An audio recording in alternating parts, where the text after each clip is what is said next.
సదావర్తి భూములపై హైకోర్టు తీర్పును స్వాగతిస్తామని దేవాదాయ శాఖ మంత్రి మాణిక్యాలరావు అన్నారు.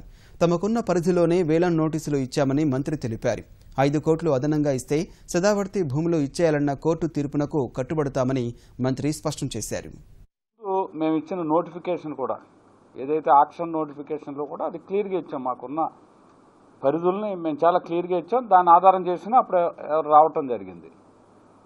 అయితే గౌరవ సభ్యులు రామకృష్ణారెడ్డి గారు కోర్టుకు వెళ్ళటం, కోర్టు స్వీకరించిన సందర్భంలో ఏదైతే కంటెంట్ ఆంధ్రప్రదేశ్ ప్రభుత్వం దేవాదాయ శాఖ ఏదైతే కంటెంట్ మీద వాళ్ళ ఆక్షన్ నోటిఫికేషన్ ఇచ్చిందో దాన్ని యాక్సెప్ట్ చేసింది ఫస్ట్. అందుకే ఇది ప్రభుత్వ విజయం.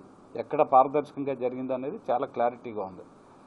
ఇప్పుడు వచ్చి మేము ఎక్కువ ఇస్తానంటే నువ్వు ఇవ్వు 5 కోట్లు ఇస్తాకి సిద్ధంగా ఉన్నాం అన్నది. ఒకవేళ 5 కోట్లు వస్తే చాలా సంతోషం. మాకు కావాల్సింది ఆంధ్రప్రదేశ్ దేవాదాయ శాఖ ఆదాయం రాని భూమి, మా పొజిషన్లో లేని భూమి మీద మాకు వచ్చే ఆదాయం మరింత ఇంకో 5 కోట్లు పెంచి ఇమ్మని కోర్టు ఇచ్చిందని మేము స్వాగతిస్తూ ఉన్నాం.